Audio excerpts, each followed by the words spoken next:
Buenos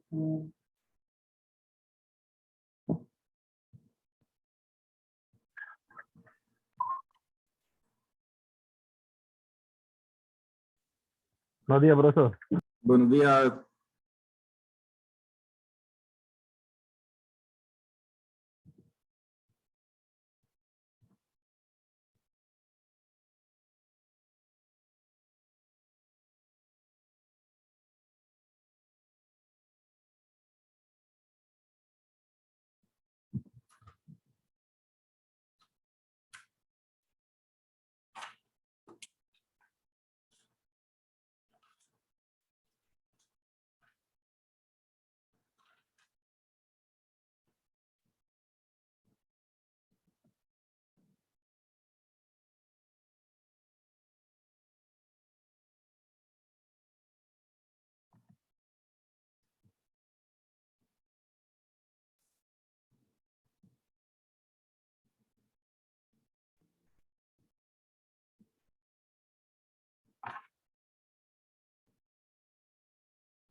Profesor, ¿sabe cuánto es mi nota del segundo parcial? ¿Cómo? ¿Sabe cuál es mi nota del segundo parcial? No le he pasado esa nota. ¿Y cómo vamos? Es que estaban las notas muy bajas, entonces, ay, pero ya no se puede hacer nada ahí.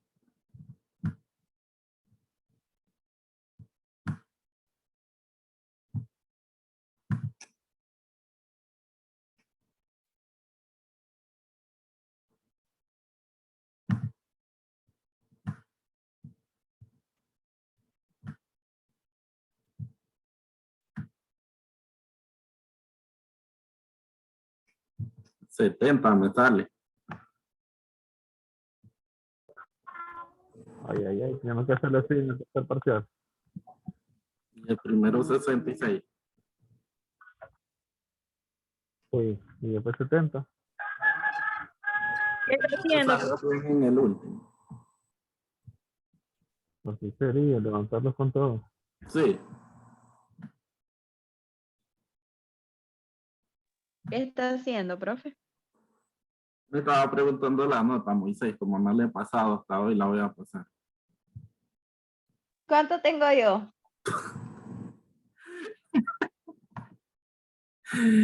Mejor ni te digo, mejor ni te digo.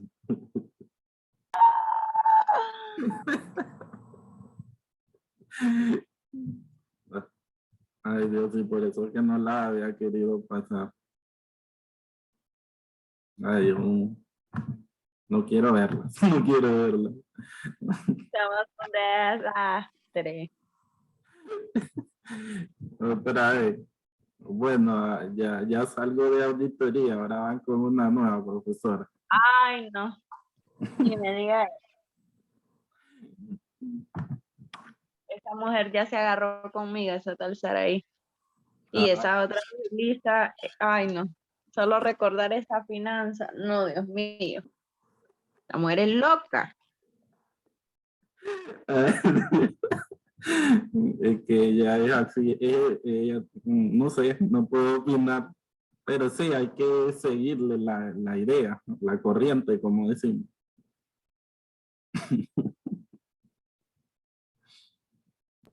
Ay, Karen. Ella bueno, ella tiene una enfermedad, que es eso de, no sé si les contó, de epilepsia. Yo pensaba que era Alzheimer lo que tenía. No es epilepsia, pero sabes que a veces las personas así, como que, no sé, son un poco, no sé, como distraídas a veces hiperactivos. Entonces ahí hay que seguirle el hilo de a cómo ande. el comando ese día. Y quiere decir entonces que nosotros nos vamos a volver epilépticos porque ella por momentos nada y después todo en un ratito lo quiere.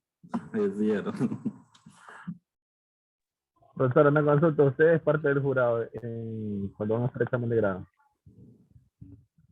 Casi siempre. ¿Y usted es tutor? Y soy tutor, depende de, porque acuérdate que en examen de grado es el único sistema donde el alumno elige. Entonces, en ese sentido, yo lo voy a elegir a usted porque solo me falta esta clase y después voy a examen de grado. Y Sería entonces, que lo elija usted. y el seminario, Es muy fácil. Bueno, espera, que andamos. porque a ustedes les hace falta un seminario, bueno, al del pensum anterior.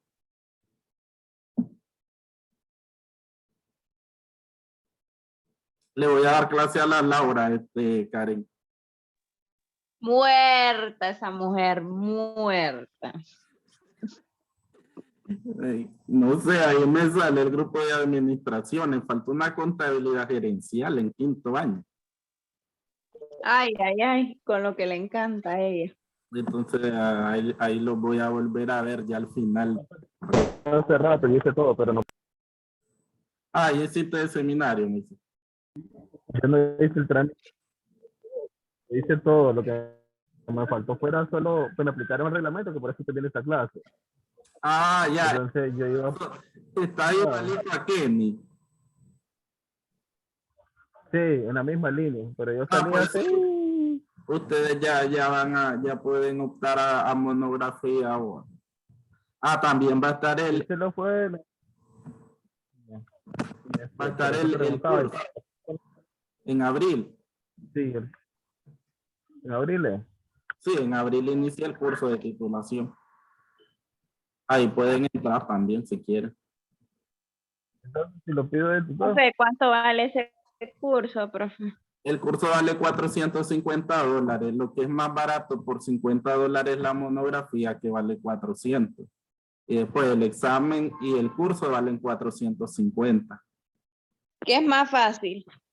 Es más fácil el curso porque el profesor te da una calificación de 40. Entonces, al momento que vos vas a defender, vos ya llevas 40 puntos ganados.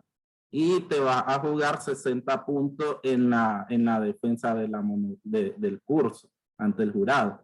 Pero no es lo mismo ir con 0 que llevar ya 40 puntos que te dio un tutor y que por lo general casi siempre te lo da.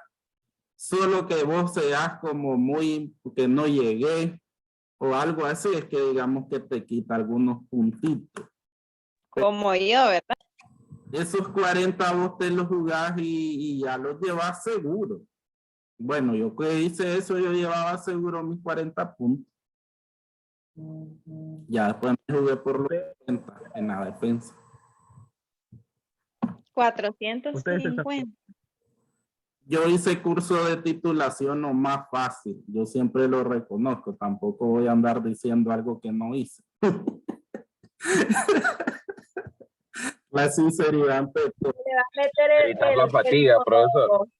Pues sí, yo sentía que se hacía examen de grado porque todo el mundo me preguntaba, ¿vas a hacer examen? Y en cierto momento sentí como una presión de la gente. Pero obviamente yo sabía que me iba a presionar demasiado, no iba a dormir, iba a estar soñando, pesadillas, que lo dejaba, que lo... no. Me quise evitar todo eso. ¿Qué recomienda usted? Yo soy muy esquizofrénico a veces.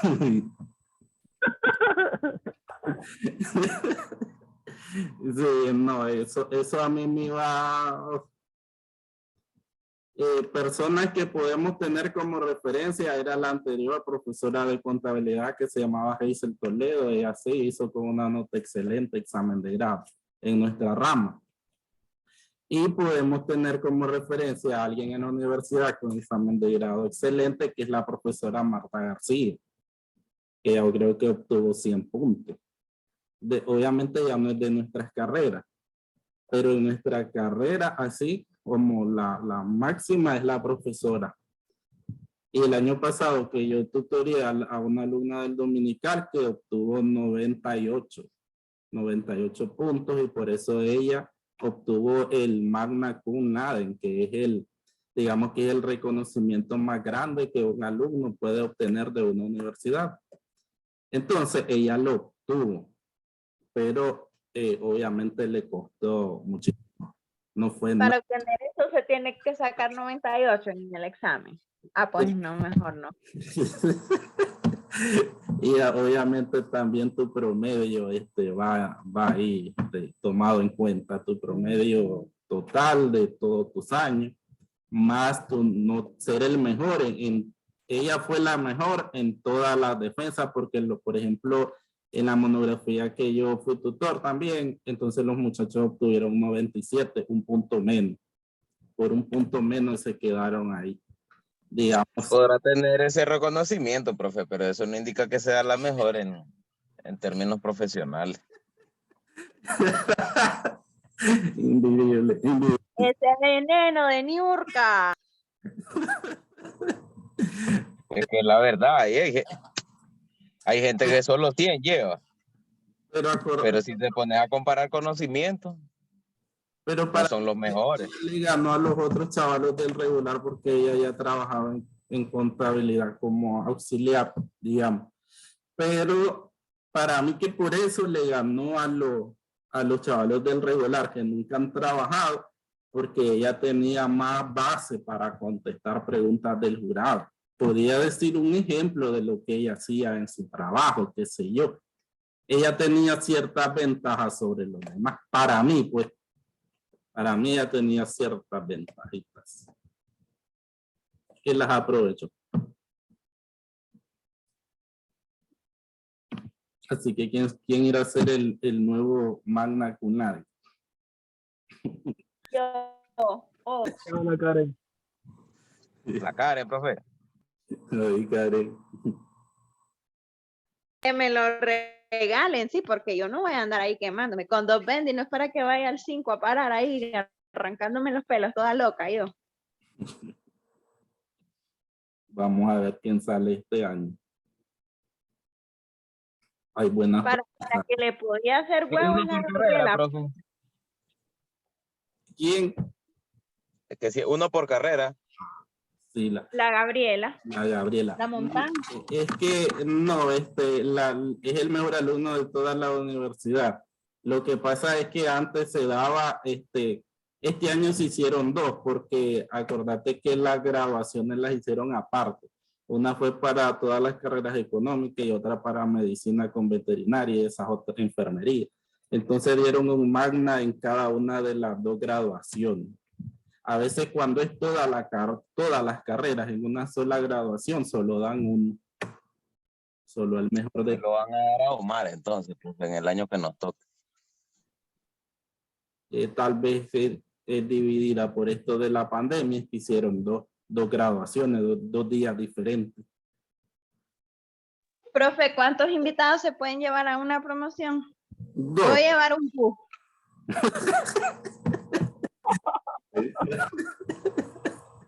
Que fuera barra, ¿no? 2 personas. Dice que este año van a pagar 750 Córdoba. Ya los muchachos me dijeron. El título vale 1.500. Las formas de culminación valen lo mismo que valía. Pero dice que van a pagar 750 Córdobas por los que participen en la ceremonia. Antes no se pagaba nada. Imagino que es como para costear un poco esa parte.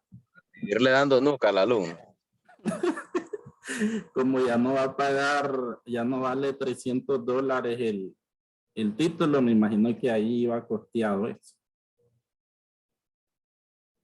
Ahora van a tener que apoyar con 750 Córdobas. El que quiere salir, eso es opcional.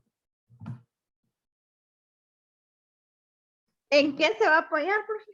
Una ceremonia. Si soy el mejor, profe, y tengo ese premio, y no quiero subir, esta muchacha no iba a subir, la Alexa, pero la ingeniera le llamó y le dijo que por favor participara. Y obviamente era una sorpresa, pero al avisarle que fuera, entonces ahí le tuvieron que decir que por qué tenía que ir. Entonces por eso fue. No iba a participar allá por la pandemia.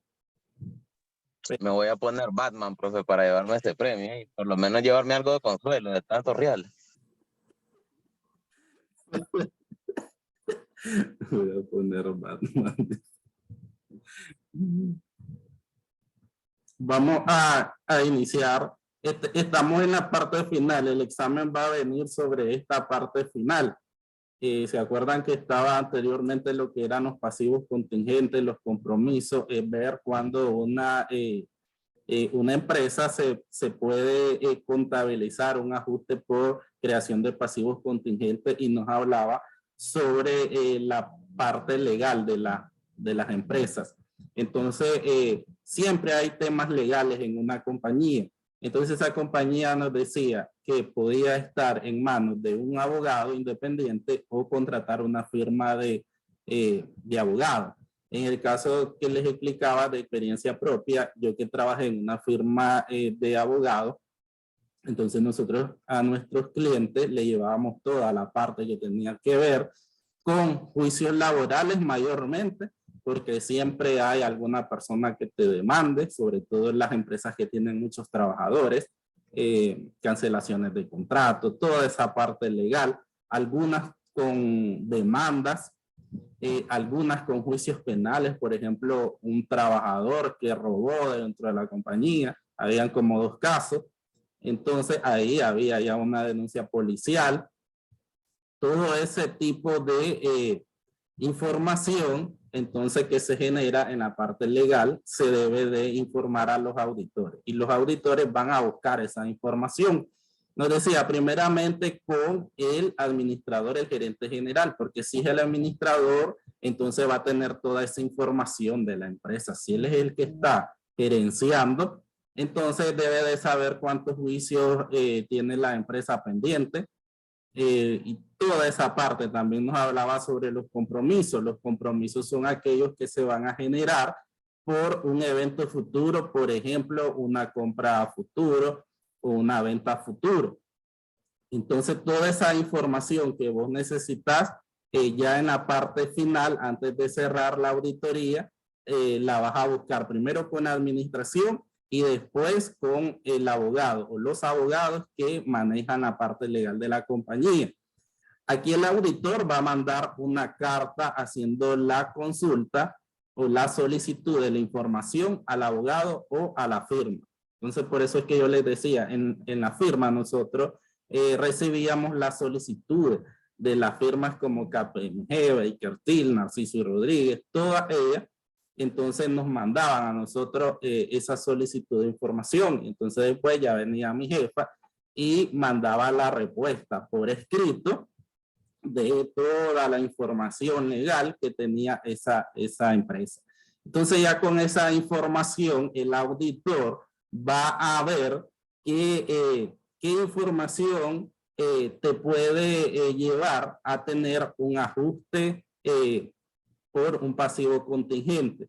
La creación de ese pasivo o de esa obligación de la compañía, y nos daba el ejemplo que si, por ejemplo, valga la redundancia, la empresa tiene un juicio y el abogado te dice hay un 99% de probabilidades de que nosotros vamos a perder este juicio, ejemplo 100,000 Córdoba, entonces el auditor va a estimar, sí, ya está casi 100% finalizado, y entonces yo ya voy a crear ese pasivo que la empresa va a tener que pagar esos 100,000 Córdoba. Entonces ahí es lo que se genera en ese momento, la creación de los pasivos contingentes, con toda la información que vos obtenés, en este caso del departamento legal de la compañía. También nos decía, podemos buscar esta información en las actas porque en el caso de demanda, eso queda queda ahí plasmado en una celebración de una asamblea general de accionistas, porque ya son temas serios, podríamos decirlo. Entonces, todo tema serio tiene que pasar por junta de accionistas, y esas juntas de accionistas se tienen que celebrar y se tienen que montar en el libro de acta. Entonces, vos vas a revisar el libro de actas para ver cuáles asambleas se celebraron en ese año y ver que si hay alguna asamblea que tiene que ver con este tipo de información. Aquí nos hablaba otro material que está también en el aula, que es la revisión de eventos posteriores. Entonces nos habla acerca de qué es lo que se puede revisar una vez que se cerraron los estados financieros o en el momento en el que vos estás auditando. Si nos ponemos en un ejemplo de que la empresa cerró el 31 de diciembre su año, entonces digamos que el 2 de enero está contratando una firma de auditoría y entonces entra en ese periodo de enero, digamos que finaliza en febrero para completar, digamos, o salir a tiempo con la declaración anual. Entonces, durante esos 2 meses, enero y febrero, que esté la auditoría ahí, ¿qué eventos de esos meses vos podés revisar? Es posible que vos revise enero y febrero, aunque ya sea de otro año. Pero, ¿qué pasa? Que si en esos 2 meses transcurre algo que puede afectar lo del año anterior, entonces ahí es lo importante, saber en qué momentos se puede revisar un evento posterior a la finalización del ejercicio contable. Estos temas, cuando ustedes van a ver y entonces va a entrar en curiosidad algunos términos que salen acá, pero la verdad es que sobre estos temas no hay información, digamos, nacional, y de hecho no está contemplado en los temarios. Yo lo incluyo porque determino que es muy importante. Entonces aquí ustedes van a ver algunas veces terminología estadounidense, porque el libro es estadounidense.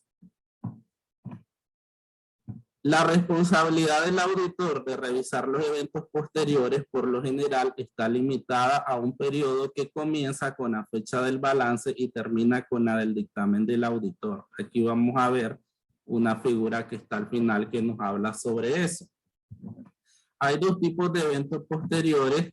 Dice que exigen consideración de la administración, así como la evaluación por parte del auditor. Aquellos que tienen un efecto directo sobre los estados financieros y que exigen ajuste, y aquellos que no tienen un efecto directo sobre los estados financieros, pero para los cuales es aconsejable su revelación. Entonces aquí vamos a ver qué tipo de eventos posteriores se pueden revisar, y asimismo hay tipos de eventos que tienen efectos sobre los estados financieros a los cuales les debemos de hacer un ajuste, y hay también eventos que no tienen efectos sobre los estados financieros, pero que es necesario dejarlo ahí como una nota al calce de los estados financieros.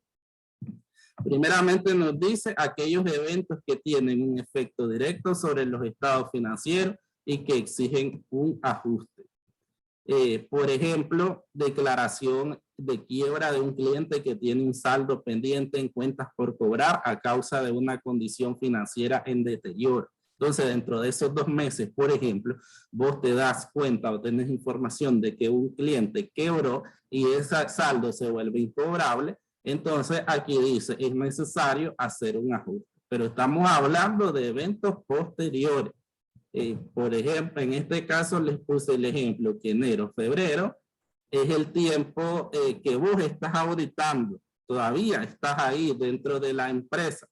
Entonces, te das cuenta de esta información, es necesario que haga un ajuste sobre esos estados financieros. Otro ejemplo es un arreglo de un litigio por un importe diferente al registrado en libros.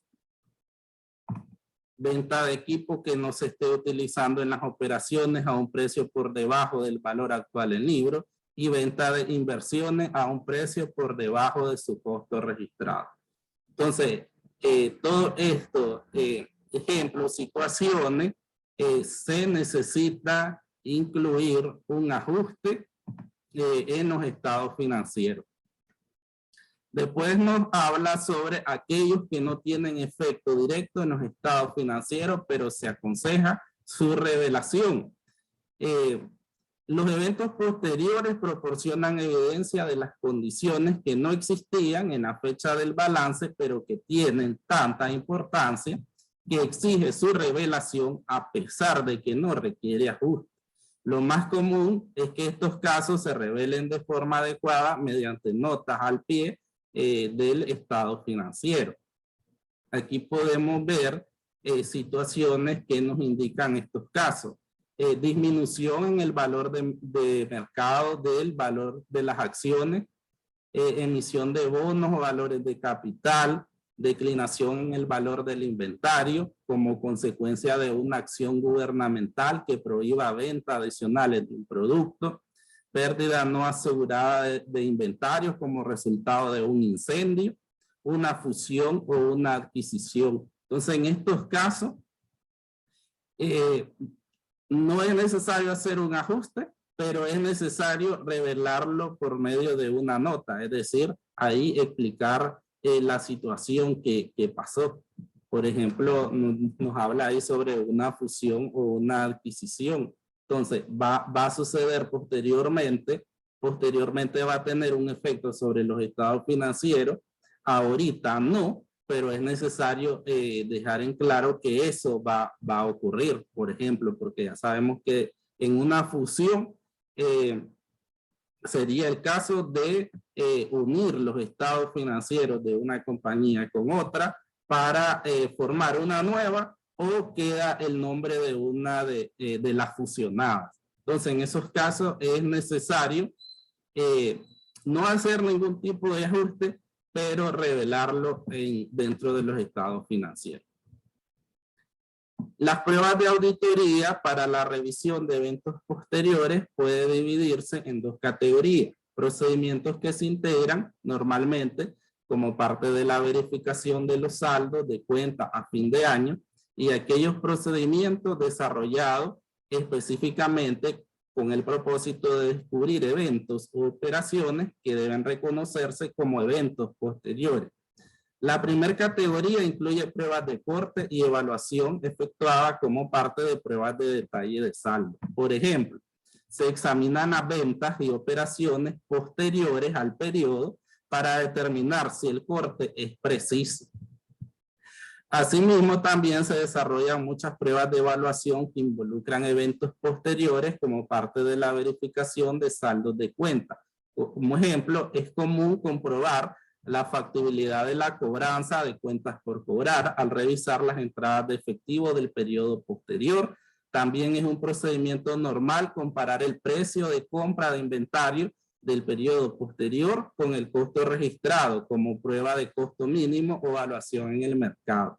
Entonces aquí nos da ejemplos sobre algunas pruebas de auditoría que debemos de realizar con, digamos, la fecha posterior al cierre del balance. Y es aquí, por ejemplo, en documentación que nosotros podemos revisar, ejemplo, facturación con fechas de corte. Ahí tenemos fecha de corte el 31 de diciembre, ya sabemos, primero feriado, 2, empezás a vender.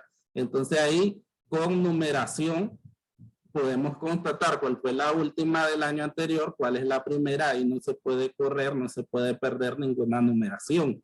Entonces, en documentación podés también revisar lo posterior para comprobar cuál fue el corte al último día del cierre del año fiscal. Y también verificación de saldos de cuentas, en este caso nos habla sobre las cuentas por cobrar. Entonces ahí determinamos qué fue lo que entró en el banco como pago hasta el 31 de diciembre y qué entró después. También ahí tenemos los recibos oficiales de caja para comprobar la fecha.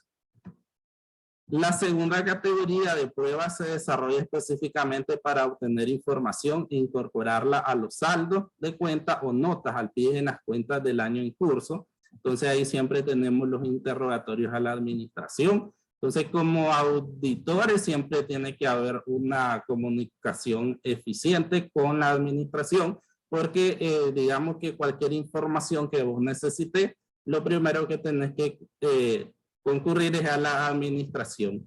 Los interrogatorios varían de cliente en cliente, pero por lo regular son acerca de pasivos contingentes o compromisos potenciales, cambios significativos en los activos o en la estructura de capital de la empresa, el estatus actual de partidas que no quedaron resueltas por completo en la fecha del balance y ajustes inusuales efectuados con posterioridad a la fecha del balance.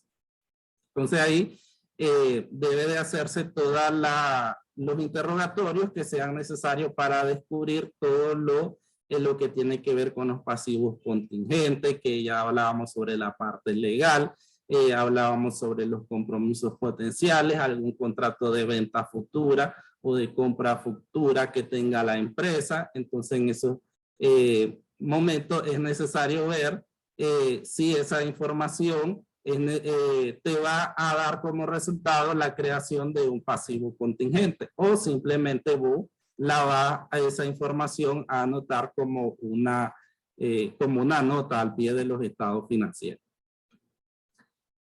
Correspondencia con los abogados, la parte que yo les hablaba de que siempre se va a hacer la solicitud, siempre en la búsqueda de pasivos contingentes. La revisión de estados financieros internos preparados con posterioridad a la fecha del balance es como que vos revises, si está, digamos, enero, entonces revisar enero y compararlo con diciembre, con el mes anterior, para ver que todo lo que terminó en diciembre sea todo lo inicial de enero y que si hay algún cambio de enero que pueda afectar a diciembre, que es el año anterior. Entonces, por eso es necesario revisar los estados financieros con posterioridad, porque vamos a lo mismo, vos todavía estás trabajando ahí, vos estás trabajando ahí en enero. O sea, no es que, es cierto, estás revisando el año que terminó en diciembre, pero como estás ahí dentro de la compañía, todavía no has entregado dictamen, no has entregado estado financiero auditado, entonces puedes revisar toda esa parte, como decimos, para ver si pega con lo anterior. Los cambios registrados después del fin del año. El auditor presta atención cuidadosa a los principales cambios en el negocio o en el ambiente en el que opera el cliente. Revisión de registros preparados con posterioridad a la fecha del balance.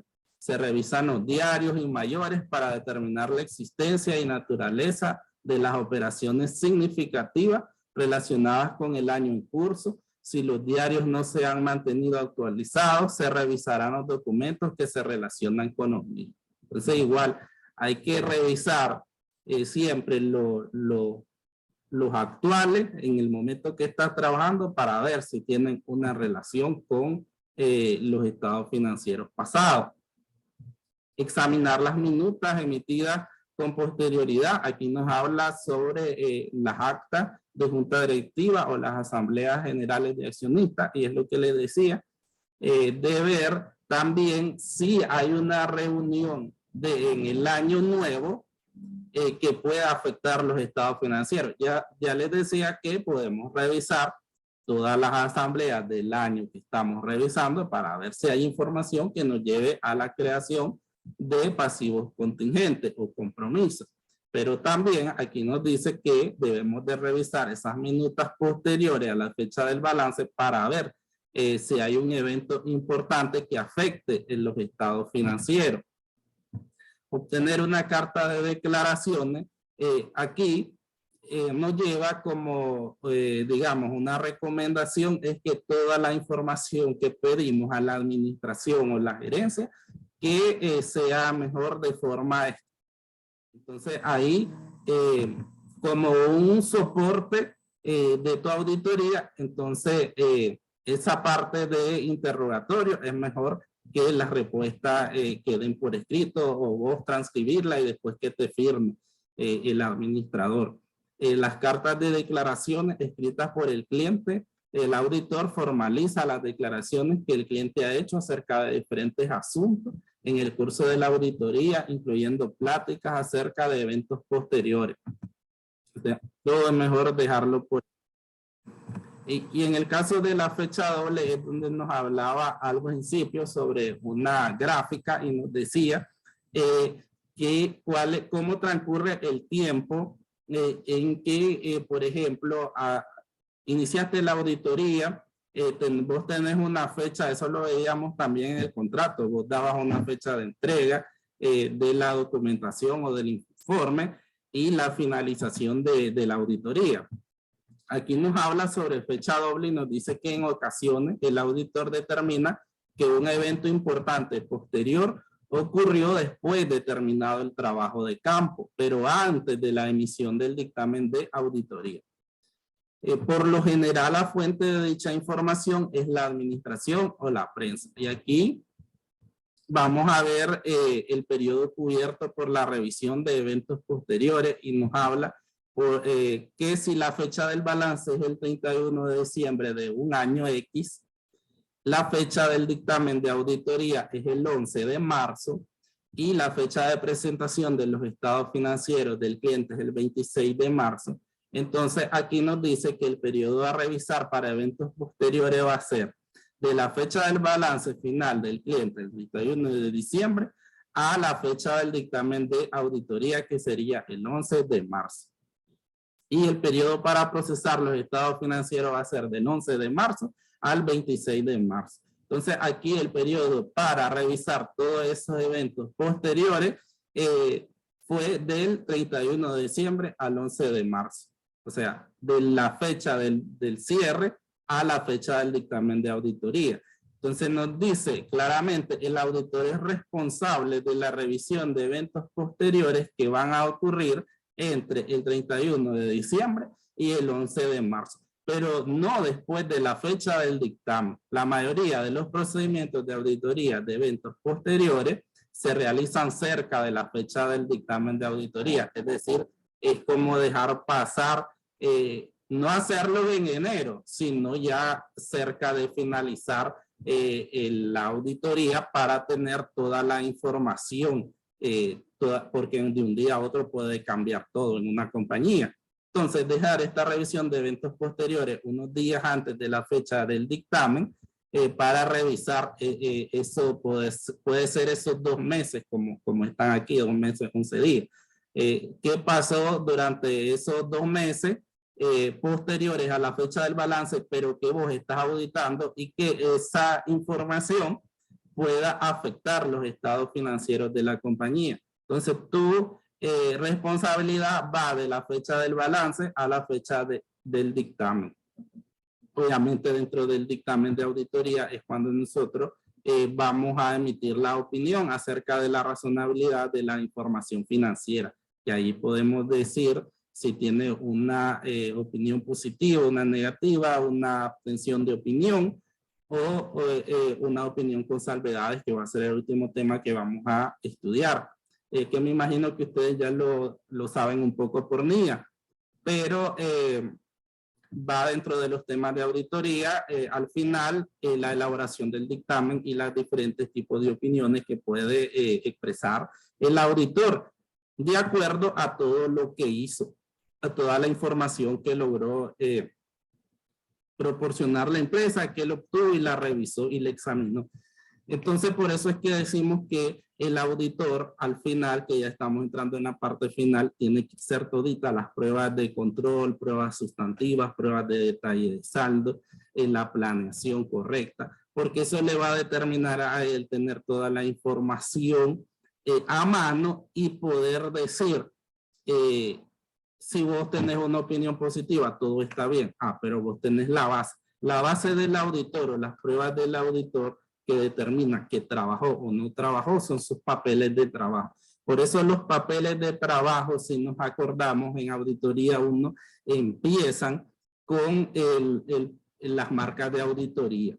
Después va el índice y después ya viene toda la parte de planeación, la parte de cuestionarios de control interno, la parte de los programas de trabajo, para ya después entrar con la revisión numérica, que sería ya las cédulas analíticas, cédula subanalítica, la cédula sumaria, la hoja de trabajo, es toda la parte que te va a ir dando la revisión de números, pero aquí no solo estamos hablando de revisión de números, también de revisión de documentación y la parte muy importante al inicio y que digamos que va en todo el proceso de la auditoría, que es la parte de control interno, que es la parte fundamental que tiene que ver con las políticas y procedimientos que tiene toda empresa. Entonces eso determina desde un inicio que si la empresa va bien o va mal, porque si tiene políticas y tiene muchas políticas, tiene manuales de funciones y procedimientos,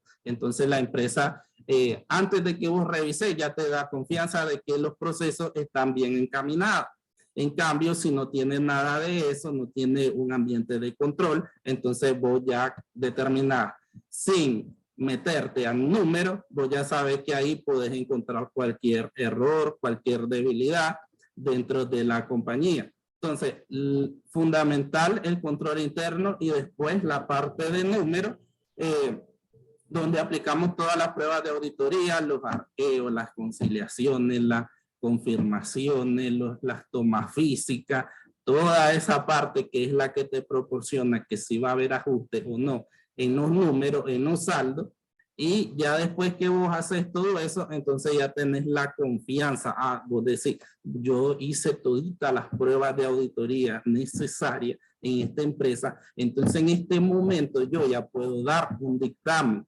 Y aquí hay que incluir toda esta parte porque, aunque no está mucho el libro, pero sí se da, que es la parte de ver si hay un pasivo contingente, ver si hay un evento posterior que pueda afectar los estados financieros. Entonces aquí lo que estamos buscando es realizar una excelente auditoría. Entonces todos estos temas también los debemos de incluir antes de finalizar, antes de entregar el dictamen, porque en el dictamen ya va la opinión que ahí ya no se puede cambiar, porque si no serías un mal trabajador estar cambiando opinión. Entonces, antes de cerrar, hay que revisar